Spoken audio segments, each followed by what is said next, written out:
Coup d'œil sur l'actualité. Bonjour, merci d'être avec nous. Le Premier ministre Ahmed Bakayoko a inauguré ce samedi un château d'eau à Bédiékro, dans le département de Daoukro. Un ouvrage qui permettra à près de 3000 personnes d'avoir accès à l'eau potable. Herman Niamia. Bédiékro, Akakro, Aguékro et Matinkro, 4 villages du département de Daoukro. Dans ces villages de plus de 2800 âmes, la population se ravitaille en eau potable grâce à un système d'hydraulique villageoise amélioré. Avec la croissance de la population et aussi la vétusté des pompes villageoises du fait du poids de l'âge, les habitants de ces villages rencontrent d'énormes difficultés pour s'approvisionner en eau potable. Sincèrement, les femmes du village souffrent avec cette histoire d'aller à la pompe pour puiser de l'eau. Et on a problème d'eau, on n'a même pas d'eau. Souvent, l'eau finit à la pompe et vraiment les femmes vont chercher de l'eau un peu partout. On peut parcourir au moins 2 km. Ces femmes n'auront plus à vivre ce calvaire. Le village de Bédiékro vient de bénéficier d'un château d'eau d'une capacité de 50 mètres cubes qui va profiter à l'ensemble des 4 villages.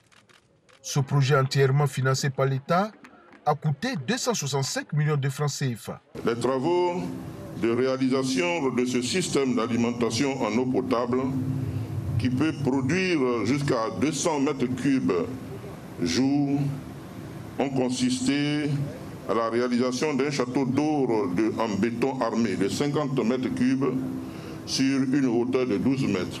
Grâce à ce projet, l'accès de l'eau potable à Bédiékro et des localités environnantes est garanti jusqu'en 2035. Si la population du village de Bédiékro et de ses voisins viennent de retirer une épine de leurs pieds, ce n'est pas le cas pour bon nombre de villages de la région, selon le président du conseil régional. La situation de l'alimentation en eau potable dans la région n'est pas des plus reluisantes. En effet, les besoins dans la région en hydraulique sont nombreux et se situent à tous les niveaux. En hydraulique villageoise, les besoins recensés sont de 490 repartis ainsi dans la région. La Côte d'Ivoire compte 560 sous-préfectures, dont 200 ne sont pas encore équipées d'un système d'hydraulique urbaine pour disposer d'eau potable en permanence. Selon le Premier ministre, le gouvernement est à pied d'œuvre pour résoudre ce problème. Nous allons continuer ce travail avec le ministre de l'Hydraulique, car le président Ouattara a donné des instructions pour que dans les chefs-lieux du département, un programme soit mis en place pour améliorer les performances en matière de disponibilité en eau potable à travers la réhabilitation des pompes hydrauliques villageoises. La cérémonie de ce jour s'inscrit dans ce cadre. Ahmed Bakayoko a profité de l'occasion pour se prononcer sur les événements malheureux qui ont eu lieu à Daoukro. Il a invité les populations à cultiver davantage le vivre ensemble afin de garantir la paix en Côte d'Ivoire. La paix en Côte d'Ivoire, c'est ce que souhaite le médiateur de la République. Adama Toungara a rencontré des leaders de communautés et membres de la société civile. Objectif, élaborer des mécanismes d'instauration d'une paix durable. Mamadou Kouassi. Pas un cadre plus approprié que la Fondation Félix Houphouët-Boigny pour la recherche de la paix de Yamoussoukro pour abriter cette rencontre portant sur la cohésion sociale et la paix. Le médiateur de la République veut s'appuyer sur la Chambre nationale des rois et chefs traditionnels de Côte d'Ivoire, ainsi que la société civile, le corps préfectoral et les structures de jeunesse et de femmes pour élaborer un mécanisme d'instauration d'une paix durable en Côte d'Ivoire. À cet effet, il ressort de l'état des lieux sur la cohésion sociale et la cartographie des conflits 28 principaux indicateurs de menace de la paix et du vivre ensemble, entre autres les civismes, les conflits fonciers et des chefferies, en face des ébauches de solutions à l'endroit du gouvernement. Les populations demandent de vulgariser la loi sur le foncier en utilisant les langues locales, de poursuivre le programme de délimitation des territoires des villages afin de contribuer à la réduction des conflits fonciers, faciliter l'acquisition du certificat foncier en réduisant notamment les coûts de procédure, de sensibiliser les populations sur les conséquences pénales de la divulgation de fausses informations. Les rois et chefs traditionnels de Côte d'Ivoire veulent jouer pleinement leur partition dans la mise en œuvre de ces solutions pour une paix durable en Côte d'Ivoire. Nous demandons à tous les responsables des partis politiques et à leurs militants d'intérioriser que la Côte d'Ivoire est un pays de droit et qui a fait de la vie le premier des droits humains. Reconnaissons et respectons notre loi fondamentale et acceptons ces décisions émanant de l'organe compétent en la matière. Au cours de cette rencontre, divers sujets liés à l'actualité ont été abordés. Occasion pour Adama Tounkara de mettre en mission chef traditionnel et le corps préfectoral. Mais avant, il interpelle les leaders politiques et les jeunes de Côte d'Ivoire. Les populations ont relevé que les agissements des leaders politiques contribuaient fortement à mettre à mal la cohésion sociale et la paix.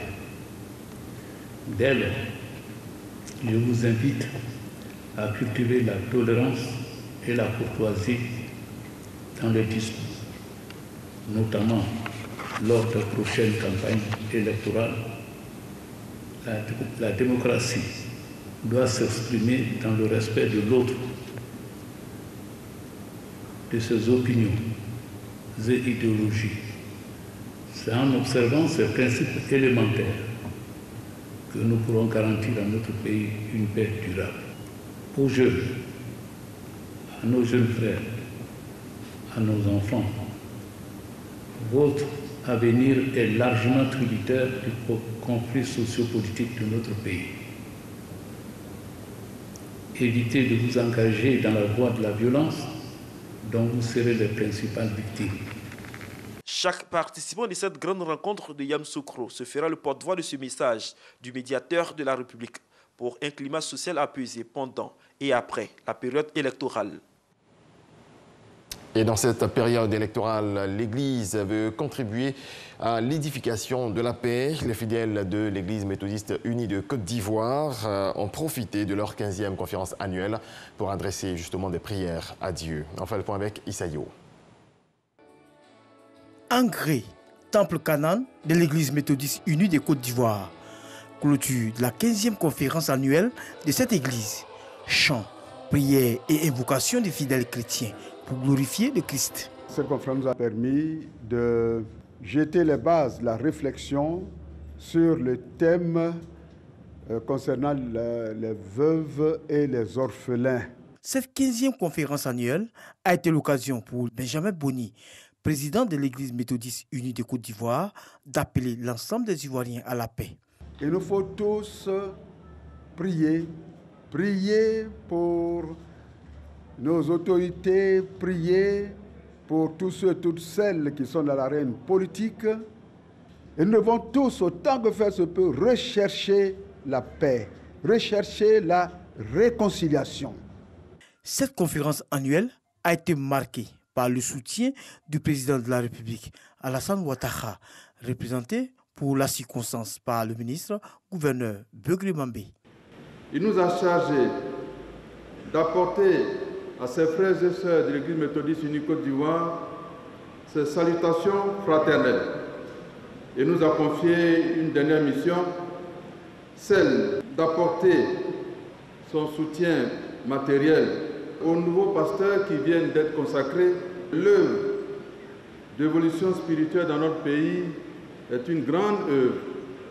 Il souhaite que la paix règne dans ce pays parce que nul ne bâtit la maison si l'Éternel ne le précède.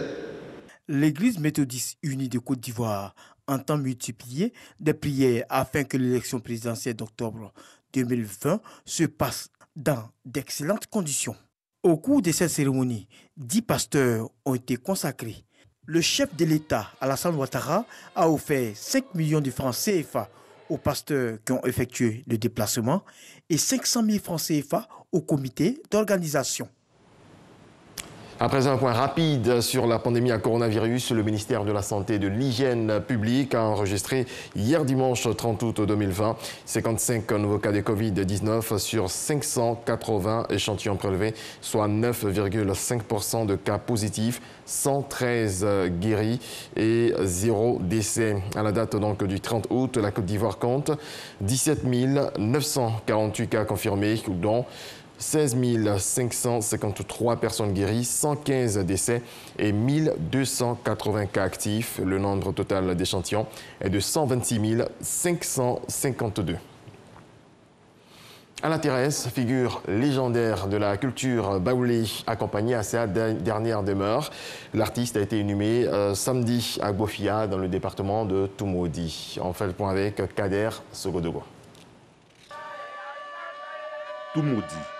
Une forte pluie s'est abattue sur la ville ce vendredi 27 août 2020 en fin d'après-midi. Le ciel a laissé encore tomber quelques lames lorsque le véhicule funéraire transportant la dépouille de Kwasi Amena Thérèse, plus connue sous le nom de Ala Thérèse, fait son entrée. À l'accueil, la ministre de la Culture et de la Francophonie, Raymond Goudou Kofi, et de nombreux cadres de la région du Béli. Après un hommage au centre culturel qui porte son nom, direction le chemin du non-retour pour Ala Thérèse. Avant d'atteindre son village natal Bofia, dans tous les villages traversés, les populations ont tenu à marquer le moment.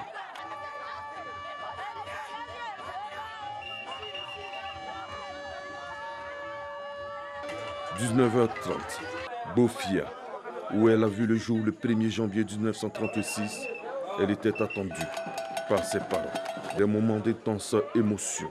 Le lendemain samedi, avant l'inhumation, Diabostek, une autre légende de la musique ivoirienne qui a tenu à accompagner Ala Thérèse jusqu'à sa dernière demeure, nous rappelle la notion de paix qui tenait tant à cœur à la défunte.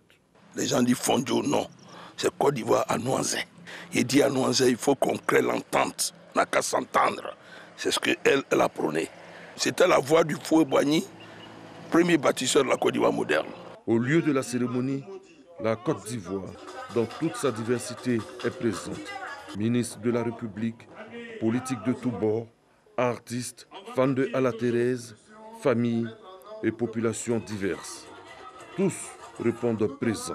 Plusieurs dons sont faits avec, en prime, celui du président de la République Alassane Ouattara qui a offert à la famille 31 millions de francs CFA et au chef du village de dire. Au nom de l'objectivité et de l'honnêteté intellectuelle, je voudrais saluer solennellement le président de la République, son Excellence M. Alassane Dramane Ouattara, qui véritablement a pris fait et cause pour notre sœur.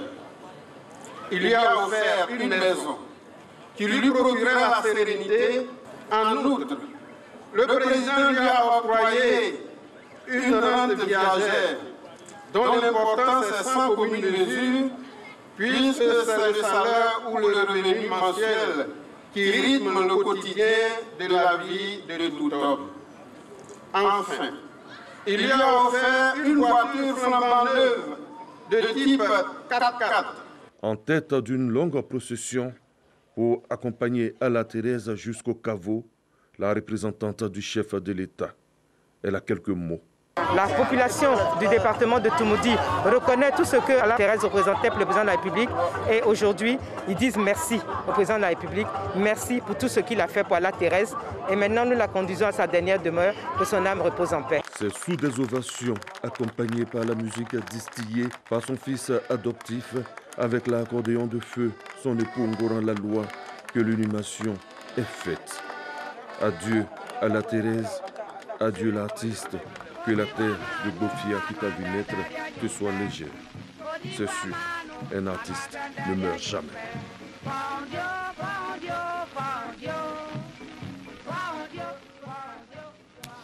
Adieu l'artiste. Dans le reste de l'actualité, le président libanais Michel Aoun a reconnu hier la nécessité de changer le système politique au Liban et a appelé à proclamer un État laïque à la veille de la visite du chef de l'État français Emmanuel Macron qui presse pour la réforme du système confessionnel. Et puis aux États-Unis, les manifestations contre les violences policières se poursuivent dans les villes de Kenosha et à Portland, où une personne a perdu la vie dans des affrontements entre manifestants Black Lives Matter et supporters de Donald Trump. Le président américain continue de prôner la loi et l'ordre et accuse les autorités des villes de laisser le chaos s'installer. Merci de votre attention. C'est la fin de ce point de l'actualité. Très belle journée à vous et paix dans vos foyers.